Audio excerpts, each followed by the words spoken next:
Yeah, well, let's talk about those four managers post-Fergie then, guys. Let's run us through all of them, if you will. What the approaches of each manager to the transfer market specifically. James, kick us off with David Moyes. Yeah, it was a really difficult one. And I think I go back to saying that everybody thought it was a good idea because they thought it was going to be Sir Alex Ferguson 2.0. It was the same sort of thing. He'd done a fantastic job at Everton. He'd got the respect. He had a way of playing that was attractive and everyone thought it would work. But, it just didn't simply. The recruitment wasn't great. As I say, those last couple of seasons of Sir Alex Ferguson, they won the title, I think by 11 or 12 points from Manchester City. But it was, crawling over the line rather than cruising over the line. And I think, there were holes within that squad. So we then had a void. Sir Alex Ferguson left. David Gill left. We had Ed Woodward come in for his first transfer window. And of course, David Moyes as well. They tried to get players. They tried to get Tony Cruz. They tried to get Cesc Fabregas. They tried to get Gareth Bale. What did they end up with? Marouane Fellaini. And that tells you everything. And I think that was almost symptomatic of the next 7 years, that it wasn't going to be this flowing football of Galacticos. It was going to be graft. It was going to be grit. It was going to be digging out results and being inconsistent. And I think, Marouane Fellaini typifies Manchester United over the last 7 years. You get so many United players and people saying he's not a Manchester United player. Well, he played a couple of hundred times for the club. That tells you everything you need to know. So he was undone by his recruitment. Juan Mata came in January, a very good signing. He's still there now and still playing well for Manchester United. But I think, David Moyes wasn't the right person for the job. He wasn't the right person to be given stability. They were right to pull the trigger on that. It was all too big.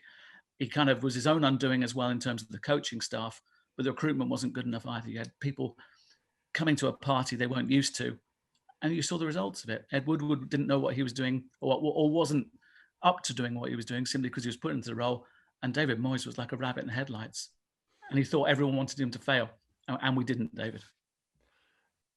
Marouane Fellaini typifies Manchester United over the past 7 years. That's a sentence that Man United fans will not want to hear from you, James Cooper. Okay, let's move on from David Moyes and on to Louis van Gaal, the man that replaced him. Gerard. Yeah, so Van Gaal was appointed before the World Cup where he was managing Netherlands. So there's a lot of excitement, I think, in watching Netherlands in Brazil at that World Cup. He brought in quite a few players who performed well at that World Cup, actually. Daley Blind, Marcus Rojo and Bastian Schweinsteiger a year later. But there were three big expensive flops, really, signed by Van Gaal, notably Di Maria for 67 million, Depay for 30 odd million, and Morgan Schneiderlin for 31 million. United finished fourth in 2014-15, back into the Champions League, but then fifth the next season. You can't really take that step forward and step back. And despite winning the FA Cup, it paved the way for Jose, really. And interestingly, Van Gaal was recently kind of scathing about United's transfer policy during his 2 years there. He said he inherited an ageing squad, which he did address in signing the likes of Luke Shaw, Martial.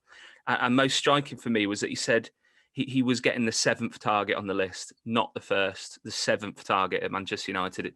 He couldn't quite understand that, given United had a turnover of pushing 600 million. So there was some sympathy for Van Gaal when he got sacked, I think. And we all knew it was coming before the FA Cup final win over Palace in 2016, as he sort of rolled out the red carpet for Jose. But the 250 odd million he spent didn't bring the hierarchy what they needed. And I think to qualify for the top four and then fail is a sackable offence at Old Trafford. But Di Maria and Depay were really two that let him down in a transfer sense. Yeah. Okay. And after Louis van Gaal, of course, you've just mentioned him there, James, Jose Mourinho took charge. What happened? I mean, Gerard's right. Firstly, just about Van Gaal, just quickly. It was a nasty feeling sitting in the press room at the FA Cup final at Wembley, and we're all getting texts saying he's been fired. That was a horrible way to treat a human being. And I've got to say, I think Louis van Gaal was a manager that Manchester United probably got too late. And the transfers he did were a churn because they hadn't done enough transfers under Sir Alex or David Moyes. But he was a really decent bloke and fun to deal with. And a lot of people at Manchester United liked him as a human being, even though I think the manager was probably slightly past his sell-by date. In terms of Jose, it was like, boom, here comes the battle we're all wanting. Here comes the antidote to Pep.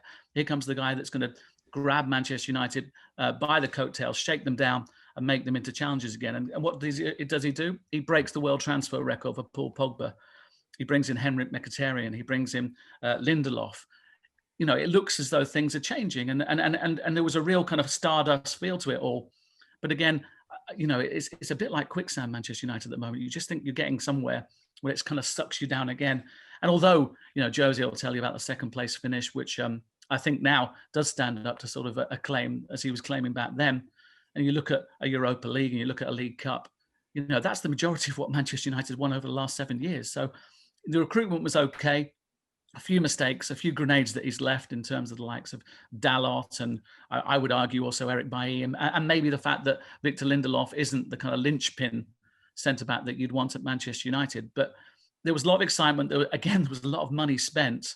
But you kind of wonder, what was it all about? And much like Louis van Gaal, what you had was a trend that money got spent in that first window as manager. In the second window, there wasn't quite so much support. And we've seen that again this summer with Ole Gunnar Solskjær as well. Boom, the first transfer window when the 4 big players arrive and less successful recruitment in the summer. But I think the other thing is, and I'm sure Gerard would agree with this, that Manchester United were the big fish under Sir Alex Ferguson. There are a lot more hungrier, better looking sharks in the water for players and a lot more reasons for not coming to Manchester United maybe than there are to come to Manchester United. Let's bring it up to the present day then, guys. You mentioned him there, James. Ole Gunnar Solskjær has taken charge now. A different approach, of course, to the 3 managers beforehand. But what is his approach in the transfer market, Gerard? It's interesting with Ole because I think it's hard to deny that he'd been given money to spend at Old Trafford before this season in particular. 80 million on Harry Maguire, 50 on Wan-Bissaka, 67 on Bruno Fernandes.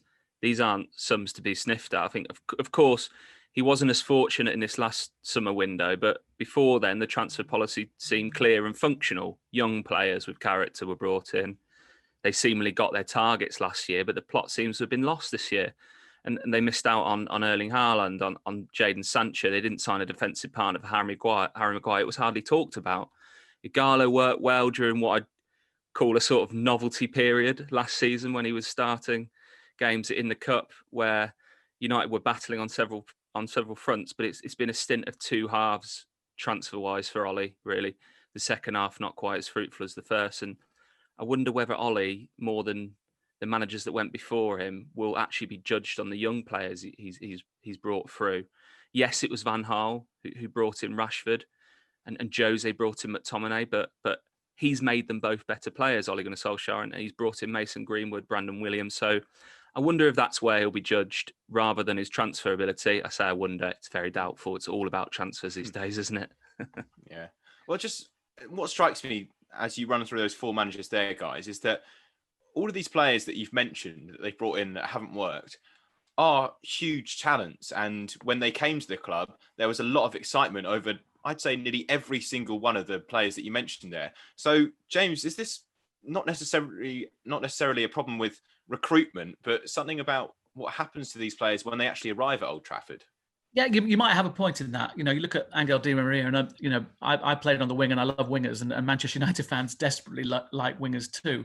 You see Angel Di Maria come in, and you think, wow, this is a real statement of intent. This is a world-class player coming into Manchester United who can change things. And he had problems. His house was broken into. Manchester's not great in terms of the way he looks at it, and his family looked at it, and it just doesn't work. And there are so many instances where being at Manchester United should work for a player, and it doesn't. And I'd also like to say that this summer, clearly the pursuit was Jadon Sancho, and clearly Ole Gunnar Solskjær really wanted him as the number 1 signing, and hasn't got the right winger yet to fill that berth. There are a couple of youngsters, Pellistri and Traore, who'll come in January, who might well fill that. But Manchester United stuck to their guns. I was told they'd never pay 100 million for Jadon Sancho. They didn't, and for me, credit to them for not doing that in the circumstances we find ourselves in. And then they come up with a bigger picture. So you're kind of saying we're not being greedy. Oh, but we're being a little greedy. So the kind of philosophy of it, the credibility of it, just sort of, it almost made me want to weep, because I thought, brilliant, you're waving a big flag saying we won't be held to ransom, but we'd quite like our cake and eating it, please. Let's talk about, just briefly, guys, just the 4 managers we've run through there. Gerard, can you give me one who you think has done the best out of those 4? And it's probably quite a tricky job. Pound for pound, you might even say David Moyes. He got 6 years out of, Man United got 6 years out of Fellaini, and Matt is still going. But in all seriousness, all have had their expensive flops. I'll actually go with Ole with the best. It's clear they didn't sign Sancho. Perhaps not his fault. He's utilised Bruno in a fantastic way. Maguire was looking at a great purchase as skipper before last season, at least, and I think you can return to that form. And the jury's out on the rest, really. Wan-Bissaka's form has been questionable in recent weeks, but before that, he looked a good sign. And so, on balance, looking at all the managers, that's probably as good as you're going to get. Didn't realise Fellaini would be such a big part of this podcast early on. James, would you agree with Ollie? Yes, because he's in situ at the moment, and I like him, and I've got to have a relationship with him. I think, let me just flip that. Jose would tell you who was the best, and Jose would tell you it was Jose. And what he'd also back that up with, he'd say second place finish, he'd say League Cup, he'd say Europa League. So if it shows your medals time with what you've managed to achieve with resources, Jose would say that I've achieved more than anybody else. But I think if you're looking at transfers that work, and that's what Gerard was talking about, the criteria of players who fitted in, slotted in, and improved Manchester United, you've got to say that at the moment they look like they're getting their recruitment right, albeit this summer. We'll wait and see. I think Telles looks like he will improve options on the left, and Cavani, when fit, can score goals anyway. But we have to, it's kind of wait and see. But it does look as though they're getting it more right than wrong, as opposed to more wrong than right.